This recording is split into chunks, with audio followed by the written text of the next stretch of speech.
Hello student, last class में हम बात कर रहे थे एसआई पद्धति की। तो एसआई पद्धति में आप लोगों ने बोला था कि भौतिक राशियों को 3 भागों में बांटा गया है, मूल राशियां, व्युत्पन्न राशियां और पूरक राशियां। 7 मूल राशियां ली गई, 2 पूरक राशियां ली गई और बाकी सब क्या ली गई, व्युत्पन्न राशियां। उन व्युत्पन्न राशियों के कुछ व्युत्पन्न राशियों के मात्रक अपन ने निकाल के देखे थे और अपन ने ये सीखा था कि व्युत्पन्न राशियों के मात्रक किस तरह से ज्ञात किए जाएंगे। आज अपन बात करते हैं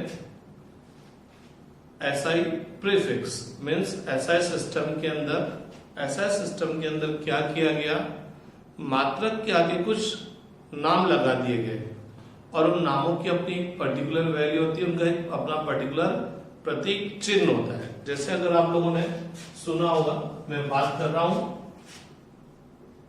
एसआई प्रीफिक्स, बोले तो एसआई सिस्टम में मात्रक के आगे लगने वाले नाम, मात्रकों के आगे लगने वाले नाम।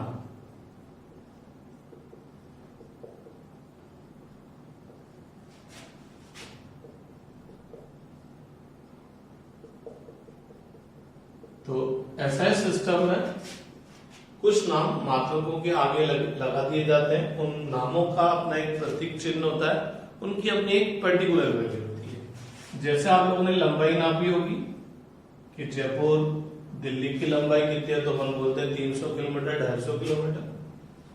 अपन अपना द्रव्यमान क्या बोलते हैं कि भाई मेरा द्रव्यमान कितना है, 50 किलोग्राम, 60 किलोग्राम। नाभिक के विखंडन, नाभिक के संलयन हुआ, किलो जूल ऊर्जा उत्पन्न हुई। तो आप देखेंगे किलोमीटर, किलोग्राम, किलो जूल। तो ये जो किलो वर्ड है ये लंबाई के मात्रक में भी आ रहा है, द्रव्यमान के मात्रक में भी आ रहा है, ऊर्जा के मात्रक में भी आ रहा है। इसी तरह से आप लोगों ने वर्ड सुना होगा मिलीमीटर, मिलीग्राम, मिलीलीटर, सुने होंगे मिलीमीटर। तो ये वर्ड मिली लंबाई के मात्रक में भी आ रहा है, मिलीग्राम द्रव्यमान के मात्रक में भी आ रहा है, मिलीलीटर आयतन के मात्रक में भी आ रहा है। तो ये कुछ नाम होते हैं एसआई सिस्टम के अंदर, कुछ नाम दिए गए जो मात्रकों के आगे लगाए जाते हैं और उन नामों का अपना एक प्रतीक चिन्ह है, अपना एक पर्टिकुलर वैल्यू है। उदाहरण के तौर पर किलोमीटर, किलोग्राम, किलो जूल। तो ये किलो लंबाई के मात्रक, द्रव्यमान के मात्रक, ऊर्जा के मात्रक बना। किलो सेकंड भी हो सकता है, किलो सेकंड भी हो सकता है, किलो न्यूटन भी हो सकता है। इसका मतलब ये किलो कहीं पर भी लग सकता है। तो इस किलो जिसको हम बताते हैं स्मॉल के से, इसका मान होता है 10 की घात 3। ये किलो कहीं पर भी आ जाए, इसका मान कितना होता है 10 की घात 3। 10 की घात 3 का मतलब समझते हैं अपन 1000। तो किलोमीटर, किलो का मतलब कितना हुआ 10 की घात 3 बोले तो 1000। इसलिए अपन बचपन से बोलते आते हैं कि 1 किलोमीटर में कितने मीटर होते हैं, 1000 मीटर। किलोग्राम, किलो बोले तो 1000, तो 1 किलो में कितने ग्राम होंगे, 1000 ग्राम होंगे। बचपन से अपन रटते आते थे 1 किलोमीटर 1000 मीटर, 1 किलोग्राम 1000 ग्राम। अरे आपको केवल किलो का मतलब समझना है, किलो कहीं पर भी आ गया उसका मतलब कितना होगा 1000। इसी तरह से मिली, मिली, ये मिली कहीं पर भी आ गया जिसको हम स्मॉल एम से बताएंगे, इसका जो मान होता है वो कितना होता है 10 की घात -3। क्या होता है 10 की घात -3। जैसे अपन ने बोला मिलीग्राम, 1 मिलीग्राम बोला, मिली का मतलब कितना होगा 10 की घात -3 ग्राम। घात माइनस में अच्छी नहीं लगती तो नीचे ले जाओ, तो नीचे ले जाऊंगा तो घात क्या हो जाएगी प्लस में। 10 की घात 3 बोले तो 1000 को इस 1 से गुणा करूंगा क्या हो जाएगा 1000। तो बचपन में रटा करते थे कि 1 ग्राम में कितने मिलीग्राम होंगे, 1000 मिलीग्राम। लेकिन अगर अपन को ये वर्ड मिली पहले से ही समझा दिया जाता कि मिली कहीं पर भी आए, मिली का मतलब 10 की घात -3 होता है, तो अपन मिलीग्राम में अपन बोल देते 1 ग्राम में कितने मिलीग्राम, 1000 मिलीग्राम। 1 मीटर में कितने मिलीमीटर, 1000 मिलीमीटर। 1 लीटर में कितने मिलीलीटर, 1000 मिलीलीटर। अपन को अपने आप ही याद हो जाते हैं इसी तरह से आप लोगों ने एक वर्ड सुना होगा सेंटीमीटर। जनरली ये सेंटी आपने मीटर के आगे सुना होगा, लेकिन ये सेंटीग्राम भी हो सकता है, सेंटी सेकंड भी हो सकता है, सेंटी न्यूटन भी हो सकता है। ये सेंटी कहीं पर भी आ सकता है, सेंटी कहीं पर भी है, स्मॉल सी, इसका मान होता है हमेशा 10 की घात -2। इसका मान हमेशा कितना होता है? 10 की घात -2। तो ये एसआई सिस्टम के अंदर कुछ नाम ऐसे दिए गए जो मात्रकों के आगे क्या होते हैं? यूज होते हैं, और इनका अपना एक प्रतीक चिन्ह होता है और इनकी अपनी एक वैल्यू होती है। अगर आप ये देखें एसआई प्रीफिक्स, जिनको एसआई पद्धति में पूर्व लग्न बोलते हैं, इन पूर्व लग्नों की जो वैल्यू आ रही है वो हमेशा किस में आ रही है? 10 की घात में। किलो 10 की घात 3, मिली 10 की घात -3, सेंटी 10 की घात -2। तो आज अपन एक टेबल याद कर लेते हैं, उसकी सहायता से अपन को क्या होगा, एक मात्रक को दूसरे मात्रक में बदलना थोड़ा आसान हो जाएगा।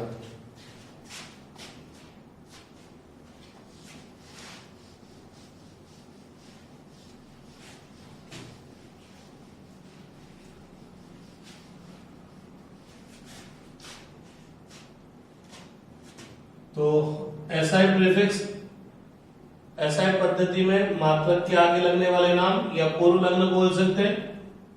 इन सब की वैल्यू क्या आएगी? 10 की घात में। तो 10 की घातें आएगी,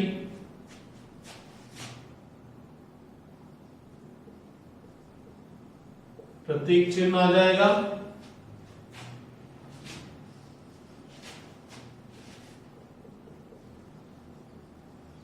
एसआई प्रीफिक्स, और यह आ जाएगा प्रतीक चिन्ह कि प्रदर्शित कैसे करेंगे। 10 की घात +18 +15 +12 +9 +6 +3 +2 +1। तो ये 18 नहीं है, 10 की घात 18। तो 10 की घात 18 को बोला जाता है एक्सा, और इसका प्रतीक चिन्ह है कैपिटल ई। ये मात्रकों के आगे यूज होंगे। तो 10 की घात 18 एक्सा, जिसको बताएंगे कैपिटल ई। तो कहीं पर भी कैपिटल ई लिखा दे, जैसे कैपिटल ई न्यूटन, तो इस कैपिटल ई का मतलब क्या होगा?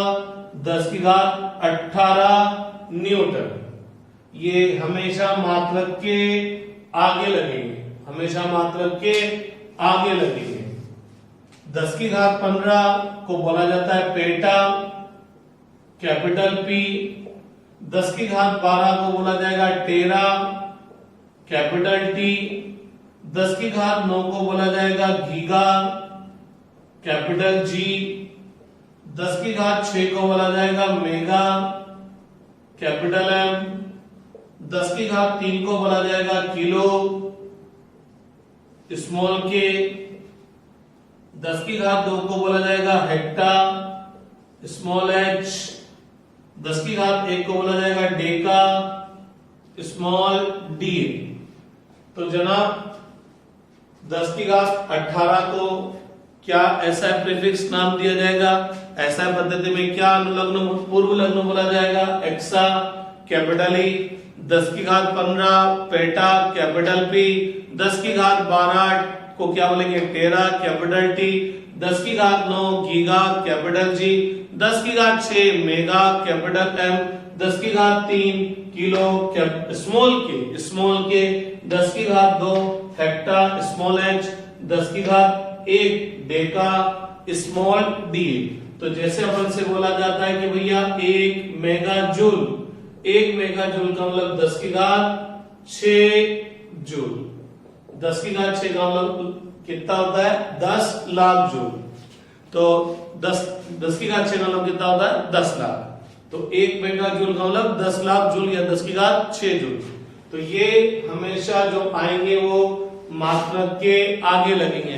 तो ऐसा सिस्टम जब इजाद हुआ तो उन्होंने कहा कि हमको मात्रकों के आगे लगने वाले नाम भी चाहिए ताकि हम आसानी से एक मात्रक को दूसरी मात्रक में बदल सके। तो ये जितने भी एसआई प्रीफिक्स है इनकी वैल्यू हमेशा किस में आएगी? 10 की घात के हिसाब से आएगी। अभी मैंने 10 की घात प्लस में लिखी, अभी थोड़ी देर बाद माइनस में भी लिखेंगे। तो 10 की घात 18 एक्सा, 10 की घात 15 पेटा, 10 की घात 12 टेरा, 10 की घात 9 गीगा, 10 की घात 6 मेगा, 10 की घात 3 किलो, 10 की घात 2 हेक्टा और 10 की घात 1 डेका। अगर आप थोड़ा सा गौर फरमाएं तो पहले 3 का गेप चल रहा है, 18 15 12 9 6 3 फिर 2 1, बाद में सीक्वेंस आ गई। तो अगर मैं बोलूं तो exa peta tera giga mega kilo hecto deca तो 10 की घात 18 एक्सा कैपिटल ई, 10 की घात 15 पेटा कैपिटल पी, 10 की घात 12 टेरा कैपिटल टी, 10 की घात 6 10 की घात 9 गीगा कैपिटल जी, 10 की घात 6 मेगा कैपिटल एम, 10 की घात 3 किलो स्मॉल के, यहाँ स्मॉल क्या आएगा, 10 की घात 2 हेक्टा स्मॉल एच, 10 की घात डेका स्मॉल, 10 की घात 1 डेका स्मॉल डी है। तो ये तो बात हुई कि जब 10 की घात धनात्मक चलेगी। अब बात करेंगे कि अगर 10 की घात माइनस में चलेगी तो कैसे ऐसा प्रीफिक्स बोले जाएंगे और उनके क्या प्रतीक चिन्ह होंगे। तो 10 की घात बात करते हैं -1 -2 -3 -6 -9 -12 -15 -18। तो पहले तो अपन चले थे 18 15 से 12 9 6 3 2 1 फिर -1 -2 -3 -6 -9 -12 -15 -18। 10 की घात -1 को 10 की घात -1 को बोला जाएगा डेसी स्मॉल डी। 10 की घात -2 बताइए क्या बोलेंगे, सेंटी स्मॉल सी। 10 की घात -3 को क्या बोला जाएगा, मिली स्मॉल एम। 10 की घात -6 माइक्रो और इसको बोलेंगे ग्रीक लेटर है म्यू, इंग्लिश अल्फाबेट का लेटर नहीं है, ग्रीक अल्फाबेट का लेटर है, इसको क्या बोलते हैं म्यू। 10 की घात -9 नैनो स्मॉल एम। 10 की घात -12 पिको स्मॉल पी। 10 की घात -15 फेम्टो स्मॉल एफ। 10 की घात -18 एटो स्मॉल ए। तो भैया 10 की घात -1 देसी स्मॉल डी। 10 की घात -2 का मतलब क्या होता है, सेंटी स्मॉल सी। 10 की घात -3 मिली स्मॉल एम। 10 की घात -6 माइक्रो म्यू। 10 की घात -9 नैनो स्मॉल एन। 10 की घात -12 पिको स्मॉल पी। 10 की घात -15 फेम्टो स्मॉल एफ।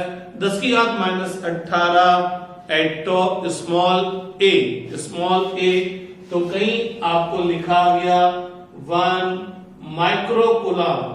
माइक्रो का मतलब 10 की घात -6, ये म्यू है, ये मात्रक के आगे लग रहा है और इस म्यू को अपन क्या बोलेंगे, माइक्रो। माइक्रो का मतलब कितना होता है, 10 की घात -6। कहीं आ गया कि धारा मेरी है 10 मिली एम्पियर, तो मिली का मतलब कितना होगा, 10 की घात -3। 10 की घात -3। तो 10 की घात -1 देसी, -2 सेंटी, -3 मिली, -6 माइक्रो, -9 नैनो, -12 पिको, -15 फेम्टो, -18 एटो। अगर अपन पूरी टेबल बोले 10 की घात +18 से, तो 10 की घात +18 एक्सा कैपिटल ई, 10 की घात +15 पेटा कैपिटल पी, 10 की घात 12 टेरा कैपिटल टी, 10 की घात 9 गीगा कैपिटल जी, 10 की घात 6 मेगा कैपिटल एम, 10 की घात 3 किलो स्मॉल के, 10 की घात 2 हेक्टा स्मॉल एच, 10 की घात 1 डेका स्मॉल डी ए, 10 की घात -1 देसी, देसी को बताएंगे स्मॉल डी से, डेका तो डी है, देसी स्मॉल डी से, -2 सेंटी स्मॉल सी, -3 मिली स्मॉल एम, -6 माइक्रो म्यू, 10 की घात -9 नैनो एन, 10 की घात -12 पिको स्मॉल पी, 10 की घात -15 फेम्टो स्मॉल एफ, 10 की घात -18 एटो स्मॉल एन। तो अगर आप देखेंगे 10 की घात 3 से लेके नीचे चलेंगे माइनस में, तो हर का जो प्रतीक चिन्ह होगा वो स्मॉल होगा। 10 की घात 3 से ऊपर वालों का जो प्रतीक चिन्ह है वो कैपिटल में, और 10 की घात 3 से का प्रतीक चिन्ह स्मॉल लेटर्स में आ रहा है। गौर फरमाइएगा, जब आप इस टेबल में अपन बोलते हैं 18, 15, 10 की घात 18, 10 की घात 15, 10 की घात 12, तो 18, 15, 12, 9, 6, 3, 2, 1, -1, -2, -3, -6, -9, -12, -15, -18। तो अपन इस टेबल को आराम से बोल सकते हैं exa, peta, tera, giga, mega, kilo, hecto, deca, deci, centi, milli, micro, nano, pico, femto, hecto. तो अगर आप जब इस पूरी टेबल को देखते हैं तो दो जगह पी आ रहे हैं, एक आ रहा है कैपिटल पी और एक आ रहा है स्मॉल पी। स्मॉल पी है पिको, जिसकी वैल्यू कितनी है 10 की घात -12, और एक आ रहा है कैपिटल पी जिसको अपन बोलते हैं पेटा, इसका मतलब होता है 10 की घात +15। इसी तरह से इस टेबल में दो एम आ रहे हैं, एक आ रहा है कैपिटल एम, एक आ रहा है स्मॉल एम।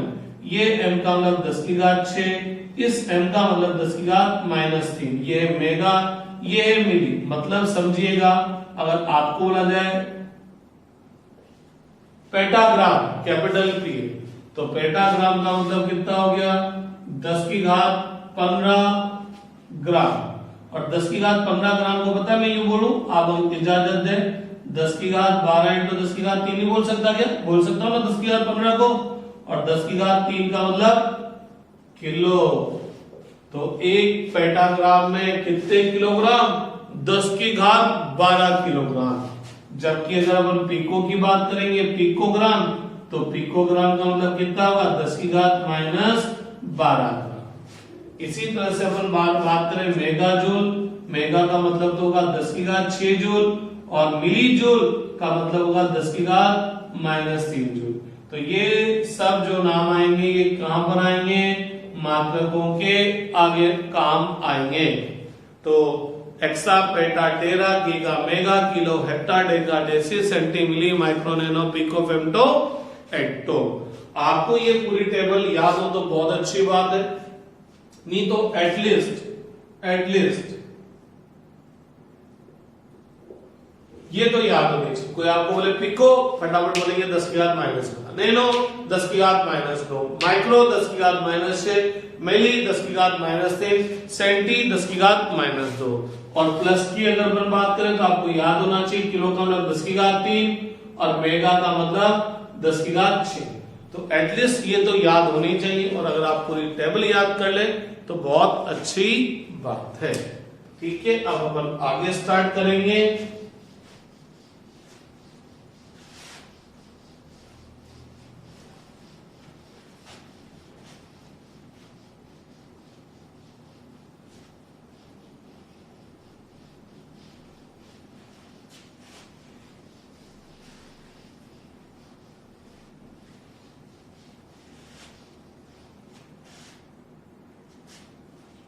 अब अपन बात करेंगे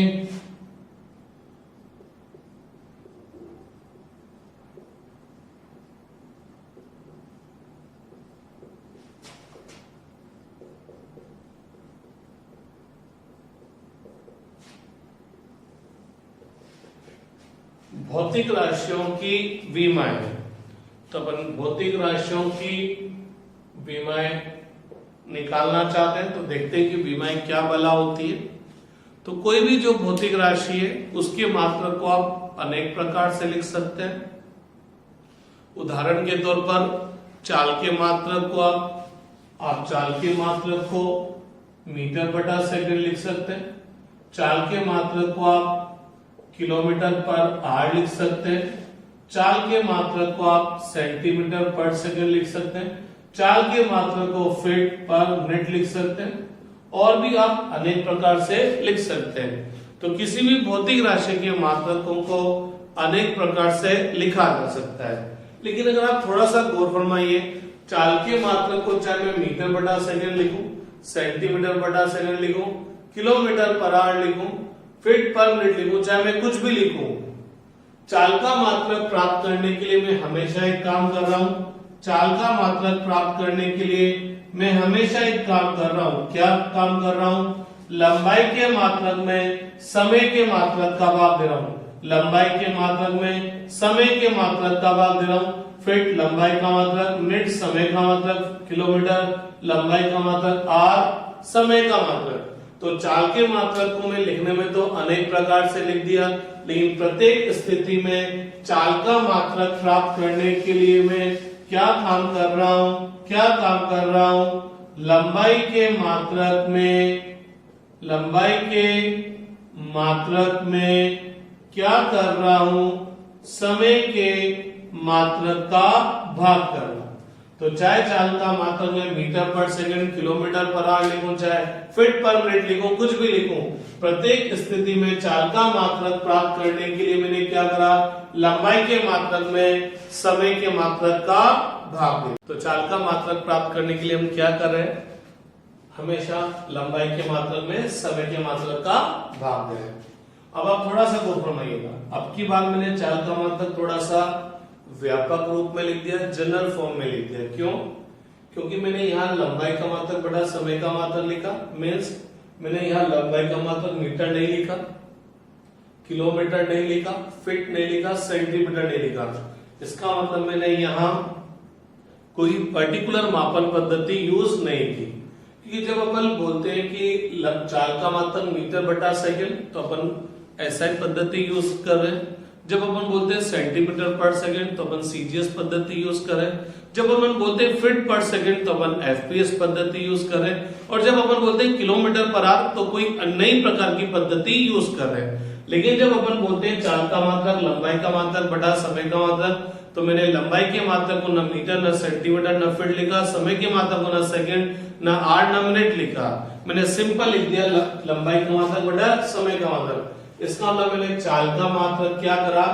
एक व्यापक रूप में लिख दिया, जनरल फॉर्मेट में लिख दिया। मतलब अब जिसकी इच्छा हो जो मापन पद्धति यूज करे। मेरी इच्छा एमकेएस की है तो मैं मीटर और यहाँ सेकंड ले लूंगा।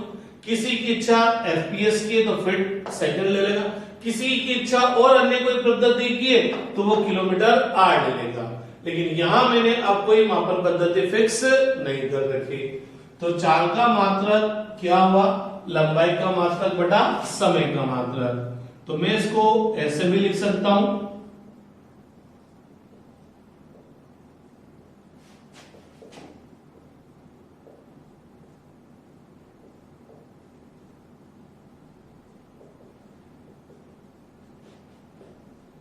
समय के मात्रक को ऊपर ले जाऊंगा तो समय की मात्रक की घात कितनी हो जाएगी? माइनस है।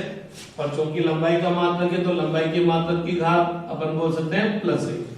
तो आप थोड़ा सा गौर फरमाइएगा। चाल जो कि एक भौतिक राशि, चाल का मात्रक प्राप्त करने के लिए मेरे को क्या करना पड़ रहा है? लंबाई के मात्रक पर 1 की घात और समय के मात्रक पर -1 की घात चढ़ानी पड़ रही है। तो चाल का मात्रक प्राप्त करने के लिए मेरे को लंबाई के मात्रक, लंबाई बोले तो मूल राशि, और लंबाई का मात्रक बोले तो मूल मात्रक, समय बोले तो मूल राशि, समय का मात्रक बोले तो मूल मात्रक। तो क्या हुआ? चाल का मात्रक प्राप्त करने के लिए मेरे को लंबाई के मात्रक और समय के मात्रक पर क्रमशः +1 और -1 की घात चढ़ानी पड़ रही है।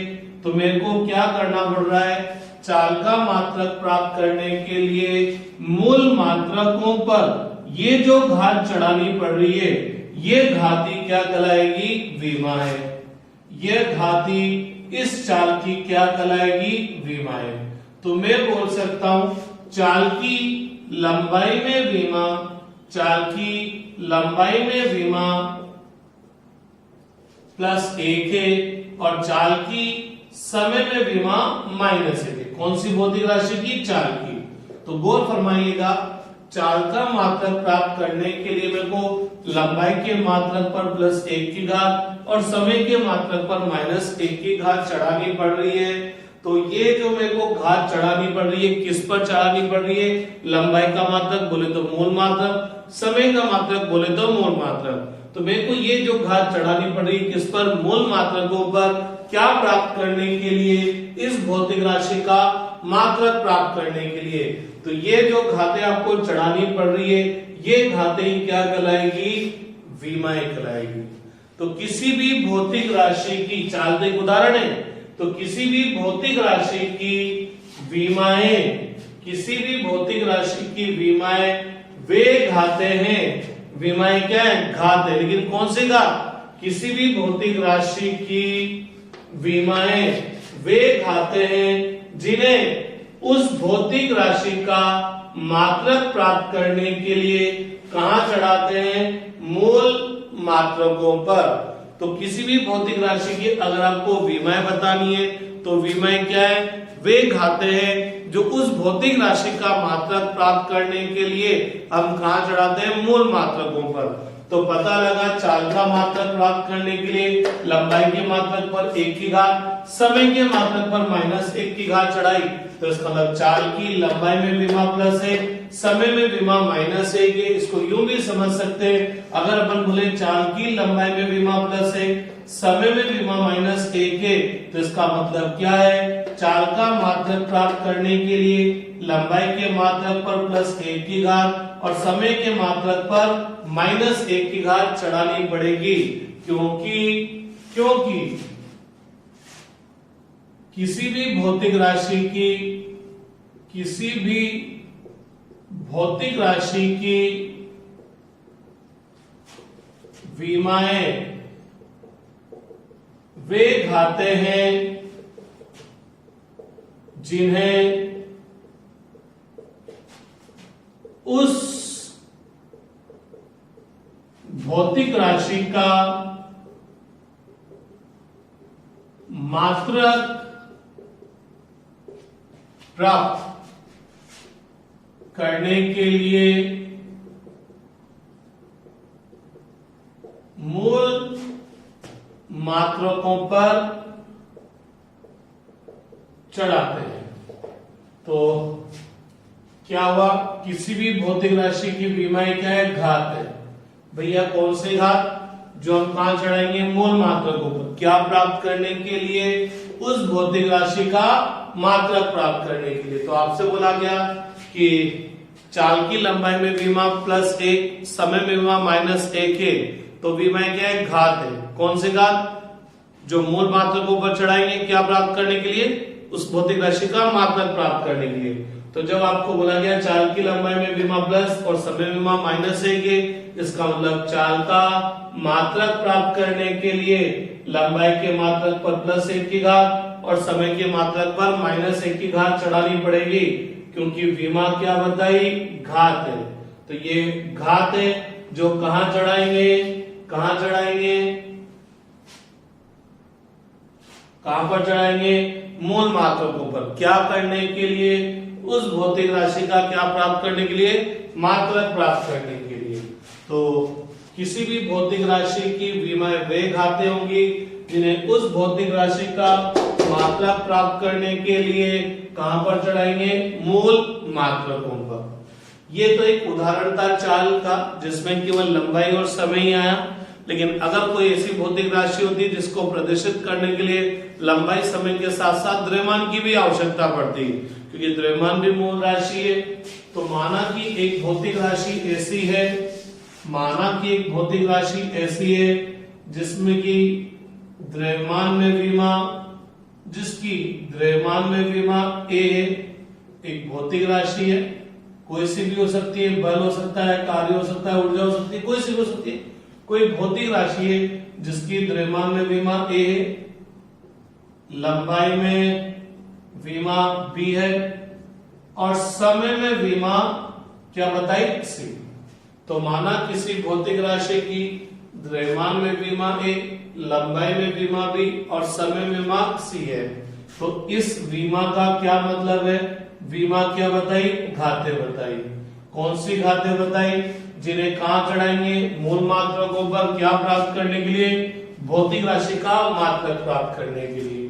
तो यदि किसी भौतिक राशि की द्रव्यमान में विमा a, लंबाई में विमा b और समय में विमा c है, तो इसका मतलब क्या है? इसका मतलब क्या है? अगर मेरे को उस भौतिक राशि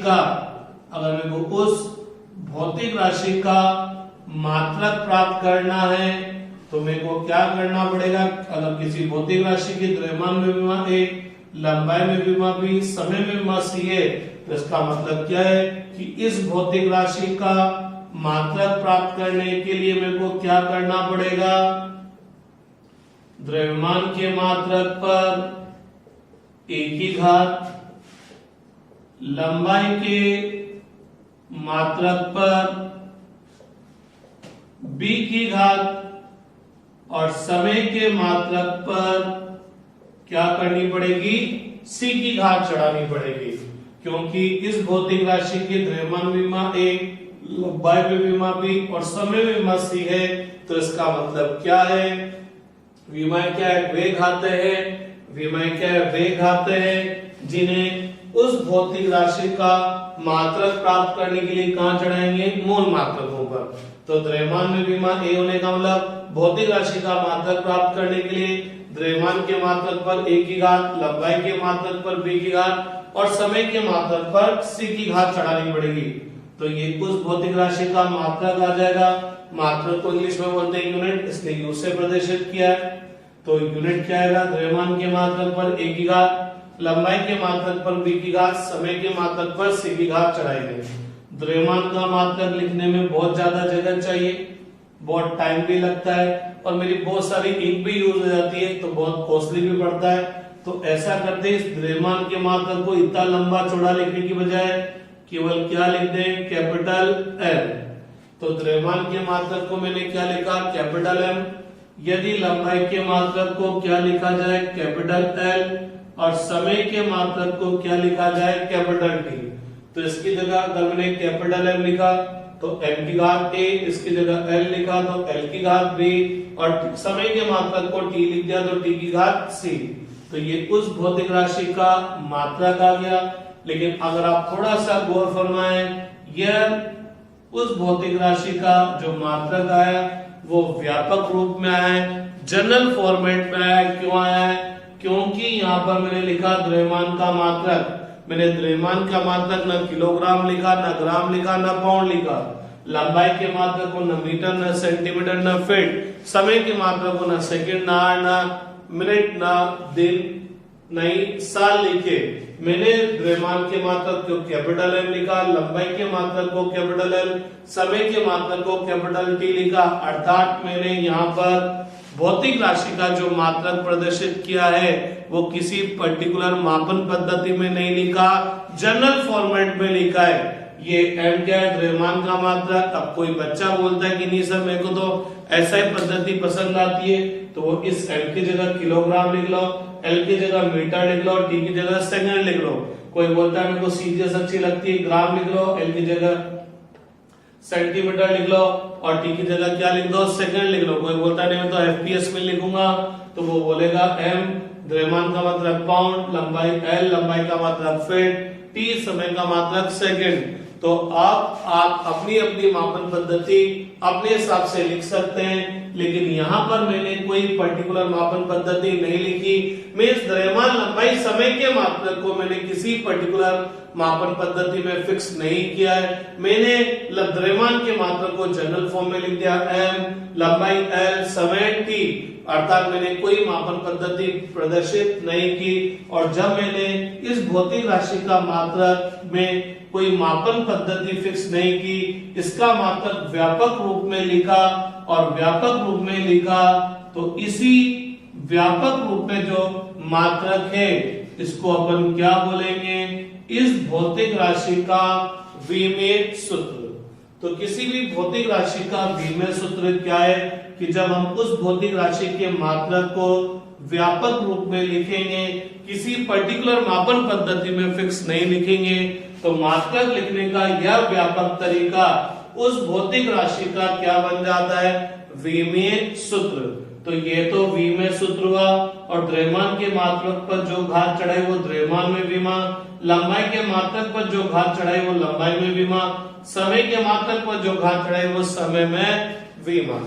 तो भैया आज के बाद अपन लोग कंफ्यूज होंगे, क्योंकि कभी आपसे बोला जाएगा चाल का मात्रक बताइए, तो जब आपसे बोला जाए चाल का मात्रक बताइए तो आपको मापन पद्धति फिक्स करनी पड़ेगी। जब तक कुछ भी नहीं बोला जाएगा मापन पद्धति फिर क्या ली जाएगी, एसआई सिस्टम, एमकेएस सिस्टम।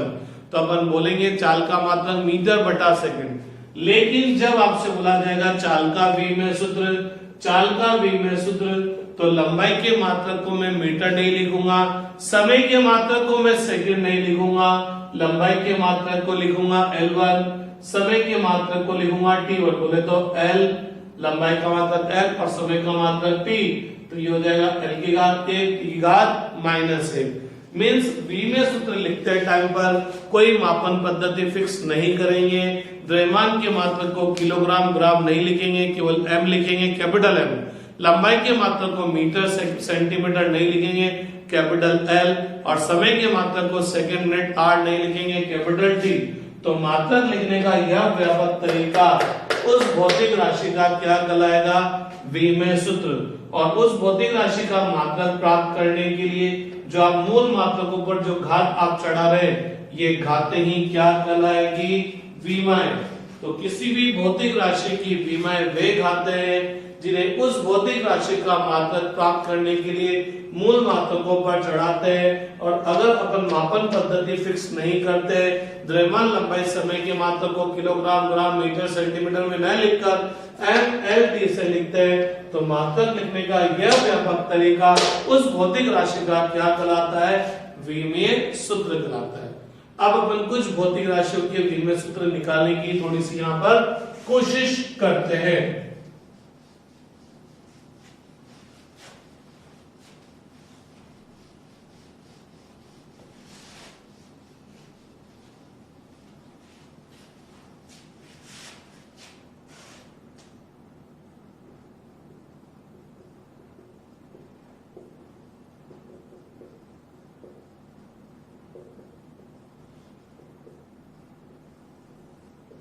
तो बात करते हैं भौतिक राशियों के विनिमय सूत्र। सबसे पहले अपन बात करेंगे क्षेत्रफल।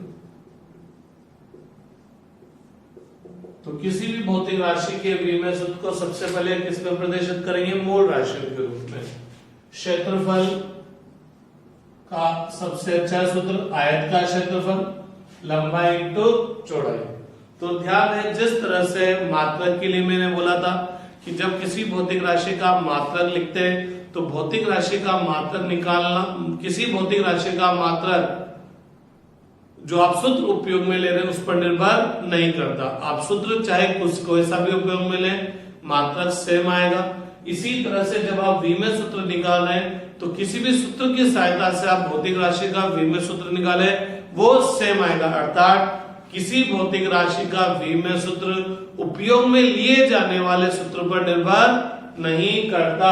मीन्स आप क्षेत्रफल, लंबाई इंटू चौड़ाई ले, पाई आर स्क्वायर ले, 1/2 आधार इंटू ऊंचाई ले, किसी से भी विनिमय सूत्र निकाले सेम आएगा। तो क्षेत्रफल का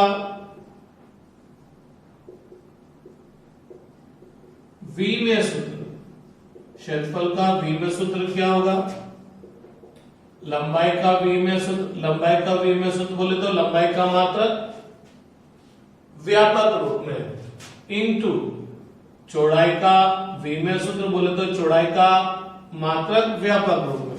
इसी चीज को थोड़ा शॉर्टकट में ऐसे भी लिखा जा सकता है, क्षेत्रफल को आप इस तरह से बड़े ब्रैकेट में डाल दो तो इसका मतलब क्षेत्रफल का विनिमय सूत्र है।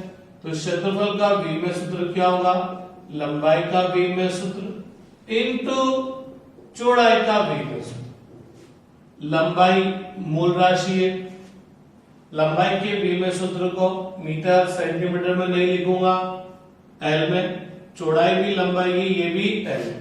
एल इंटू एल क्या हो गया, एल स्क्वायर, एल की घात 2। अगर मैं इसको द्रव्यमान, लंबाई और समय तीनों में लिखना चाहूंगा तो एम की घात 0, एल की घात 2, टी की घात 0। क्योंकि बचपन से पढ़ा होगा कि किसी की भी घात 0 होती है उसकी वैल्यू क्या होती है 1। तो m की घात 0 का मान 1, t की घात 0 का मान 1, 1 को 1 से गुणा करूंगा 1 और उस 1 को l की घात 2 से गुणा करूंगा l की घात 2। तो ये आपका क्षेत्रफल का विनिमय सूत्र हो गया, m की घात 0, l की घात 2, t की घात 0। तो अगर आप थोड़ा सा गौर फरमाएंगे तो क्षेत्रफल की द्रव्यमान में विमा कितनी है 0, लंबाई में विमा कितनी है 2, समय में विमा कितनी है 0। इसका एक और मतलब है क्षेत्रफल द्रव्यमान और समय पर निर्भर नहीं करेगा, क्षेत्रफल केवल किस पर निर्भर करेगा, लंबाई और चौड़ाई पर। लेकिन अगर मैं क्षेत्रफल का सूत्र ये न लेकर 1/2 आधार इंटू ऊंचाई लेता तो क्षेत्रफल का v में सूत्र क्या था भैया, क्षेत्रफल का v में सूत्र क्या था 1/2 का v में सूत्र, ये आपस में गुणा है तो इनके v में सूत्र भी आपस में गुणा होंगे, आधार का v में सूत्र इंटू ऊंचाई का v में सूत्र। 1/2 संख्या है, संख्या का कोई मात्रक नहीं होता, कोई v में सूत्र नहीं होता, बोले तो इसका v में सूत्र 1 मीन्स संख्या न द्रव्यमान पर निर्भर करेगी, न लंबाई पर, न समय पर। तो अगर मैं इसका v में सूत्र बात करूं तो द्रव्यमान पर निर्भर नहीं करेगी तो द्रव्यमान की घात 0, लंबाई पर निर्भर नहीं करेगी 0, समय पर निर्भर नहीं करेगी 0, किसी की भी घात 0 तो इसकी वैल्यू 1। इसलिए अपन डायरेक्ट बोल सकते हैं 1/2 या कोई सी भी संख्या विमाहीन होती है, उनका कोई विमा नहीं होता क्योंकि उनकी द्रव्यमान लंबाई समय में विमा कितनी आ रही है 0, तो उनका v में सूत्र कितना होगा 1, आधार बोले तो लंबाई, ऊंचाई बोले तो लंबाई, तो कितना हो गया l की घात 2। इसी तरह से दर्पण क्षेत्रफल का सूत्र पाई r स्क्वायर बोलते हैं, तो क्षेत्रफल का v में सूत्र क्या होगा पाई का v में सूत्र इंटू r स्क्वायर का v में सूत्र। पाई जो कि एक संख्या है, संख्या का कोई v में सूत्र नहीं होता, त्रिज्या का v में, त्रिज्या बोले तो लंबाई, v में सूत्र 1, स्क्वायर है तो l की घात 2। तो आप सूत्र चाहे कोई सा भी लीजिए, v में सूत्र क्या आएगा सेम आएगा, ठीक। अब नेक्स्ट आगे बात करते हैं और बात करते हैं आयतन के बारे में। तो आयतन का क्या होगा लंबाई इंटू चौड़ाई इंटू ऊंचाई, ठीक है। तो अगर अपन आयतन का v में सूत्र निकाले, अगेन मैं क्या बोलूंगा, आप आयतन का सूत्र कोई सा भी ले लो, चाहे घन का ले लो, घनाभ का ले लो, बेलन का ले लो, गोले का ले लो, किसी का भी ले लो, v में सूत्र उसके साथ चेंज नहीं होगा।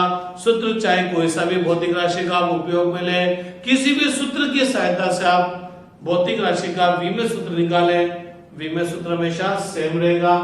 लंबाई का v में सूत्र l की घात 1, चौड़ाई का l की घात 1, ऊंचाई का l की घात तो l की घात 3, तो m0 l की घात 3 t की घात 0। आगे बढ़ते हैं और बात करते हैं घनत्व। तो घनत्व का सूत्र क्या होता है भैया बताओ फटाफट, द्रव्यमान बटा आयतन, द्रव्यमान बटा आयतन। तो घनत्व का v में सूत्र क्या बनेगा, द्रव्यमान का v में सूत्र बटा आयतन का v में सूत्र।